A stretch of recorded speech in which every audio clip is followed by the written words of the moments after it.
හරිද? අම්මෝ ඔය අපේ අප්පච්චි කියන ඒගොල්ලෝ විඳපු දෙක ෂුවර් පිට අප්පච්චිලාගේ කාලේ මම ඉපදුනා නම් ඔය ගමන එන්න හම්බෙන්නේ අම්මේ මොන.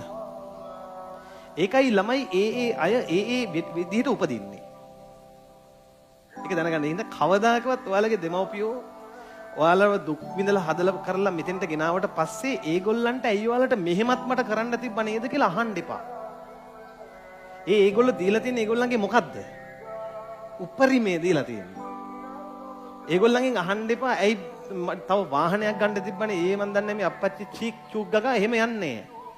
ඒ මනුස්සයට දෙන්න පුළුවන් උපරිමේ දීලා තියෙන්නේ. ඒකයි ඔයාලා ඊට පස්සේ ඉපදින්නේ. හරිද? ඒ කියන්නේ ඒගොල්ලෝ විඳපු දුක් නොවිඳින්න ඕන නිසා. ඔයාලා මොකක් හරි සසරේ පිනක් කරලා තිනවා ඒ දුක උඩින් නැගිටින්න. ඒ අය ඔයාලා උස්සලා තිබ්බා එතන. දැන් අපේ අප්පච්චි කියනවා මේ 11 වසරට එනකන් සපත්තු කියලා જાතියක් දාලා නැහැලු. සපත්තු දාලා නැහැ. පළවෙනිට සපත්තු දෙයක් හම්බුනාට පස්සේ අප්පච්චිලා ගෙදරට ගොඩ වෙන්න තිබිලා තියෙන්නේ ඇලෙන් ඒ ඇල තාම තියෙනවා. ඇලෙන් මේ ගල් පතුරක් දාලා ගෙදරකට. ඉතින් අප්පච්චි කියනවා අර සපත්තු දාලා මේ ගල් පතුර උඩ ඇවිස්සලු. ආසාවට සද්ද අහන්න. ඉතින් මම කවදාකවත් අපේ අප්පච්චිට කියලා නැහැ. දන්න කාලෙදී නොදන්න කාලේ මොනවා කිව්වද දන්නේ මම.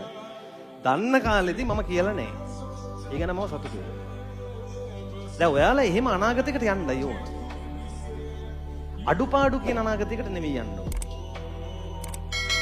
තමන් ඔයාලගේ දරුවෝ ඉන්න ඕනේ අනාගතේ. ඔයාලගේ දරුවෝ ඒ දරුවන්ට අඩුපාඩුවක් තියාගන්න බැරි වෙන තැනකට යන්න. කම්පියුටර් එකක් අරන් දෙන්න කියලා කිව්වොත් ඇන්න ගමන් අරන් දෙන්න ඕනේ නේ. හැබැයි තමන්ගේ හිත තමන්ට කියන්න ඕන බලங்க සල්ලි තියෙනවා.